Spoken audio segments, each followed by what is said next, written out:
Aziz kardeşlerim, bizleri Ramazan ayının rahmet ve bereket ikliminin ardından bayram sevincine ulaştıran Yüce Rabbimize sonsuz hamdü senalar olsun. İslam'ın kardeşlik, barış ve dayanışma çağrısını bizlere ulaştıran sevgili Peygamberimize salat ve selam olsun. Muhterem kardeşlerim, bayramlar bizleri aynı niyet ve gaye ile ümmet olma şuurunda buluşturan, kardeşlik duygularımızı pekiştiren, bize inanç ve medeniyet değerlerimizi hatırlatan ilahi armağanlardır. İnanç, ibadet ve kültürümüzü huzur atmosferinde mezceden, Müslüman olma ve Müslüman kalma bilincimizi tazeleyen, birlik olma irademizi canlı tutan ve tarih sahnesinde bize süreklilik kazandıran müstesna zaman dilimleridir. Bayramlar Rabbimizin müminler ancak kardeştir ilahi fermanının en açık şekilde toplumun tüm kesimlerinde tezahür ettiği muazzam bir vahdet sahnesidir. Şimdi bir taraftan rahmet ve mağfiret mevsimi Ramazan ayını geride bırakmanın hüznünü taşırken, diğer taraftan da muhabbet ve kardeşlik iklimi bayrama ulaşmanın heyecanı ve sevinci içerisindeyiz. İbadet ve iyiliklerle geçirdiğimiz bir ayın kalbimize ve hayatımıza getirdiği huzur ve bereketi yaşıyoruz. Yardımlaşma ve paylaşmanın en güzel örneklerinin yaşandığı kutlu bir mevsimin bayramını idrak ediyoruz. Biliyoruz ki bayramlar hep beraber yaşandığında hakiki manasını bulmaktadır. Bunun için evlerimizde geçirmek zorunda olduğumuz bu günlerde de telefon ve iletişim imkanlarıyla sevdiklerimizle bayramlaşalım. Başta anne babalarımız olmak üzere büyüklerimizin, akraba ve yakınlarımızın halini, hatırını soralım. Gönüllerini alalım.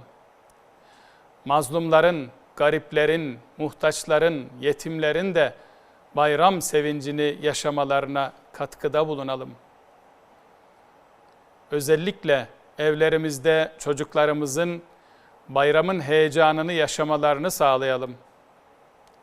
Ahirete irtihal eden sevdiklerimizi dualarla yad edelim. Aziz kardeşlerim, mübarek bir zamanın kutlu atmosferini idrak ettiğimiz bu günlerde önemli bir husus da Ramazan vesilesiyle yeniden kuşandığımız kulluk şuurunu, ibadet bilincini, sorumluluk duygusunu, merhamet ahlakını, yardımlaşma, dayanışma, paylaşma ve kimsesizlerin kimsesi olma gibi bizi biz yapan değerlerimizi aynı azim ve kararlılıkla devam ettirmektir. Ramazan'ın bereketini ve bayramın güzelliğini bütün bir hayata taşımaktır. Zira buna her zamankinden daha çok ihtiyacımız vardır. Çünkü bugün dünyamız yüz binlerce insanın ölümüne sebep olan ve milyonlarca insanı derinden etkileyen bir virüsün sebep olduğu sancılı ve sonucu belirsiz bir süreçten geçmektedir. Bu bağlamda küresel boyutta insanlığın bir endişe, umutsuzluk, çaresizlik ve özgüven sarsılması yaşadığı da bir gerçektir. Dolayısıyla bizim gereken tüm tedbirleri alarak azim ve ümitle, sabır ve metanetle, tevekkül ve dua ile mücadeleye devam etmemiz ve insanlığa da bu manada rehberlik etmemiz gerekmektedir.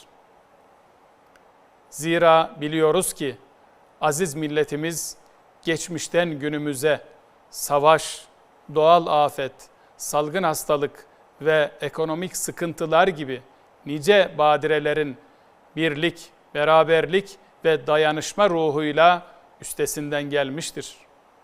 Nitekim bu zorlu süreçte devletimizin ve milletimizin beraberce ortaya koyduğu takdire şayan tavır da bunu göstermektedir. Önemle ifade etmeliyim ki, kadirşinas milletimizin bu asil tutumu, Allah'ın izni ve inayetiyle gelecek güzel günlere dair umudumuzu artırmaktadır. Bu duygu ve düşüncelerle aziz milletimizin ve tüm İslam aleminin mübarek Ramazan bayramını tebrik ediyor. Bu bayramın Müslümanların ve tüm insanlığın selametine vesile olmasını Cenab-ı Mevla'dan niyaz ediyor.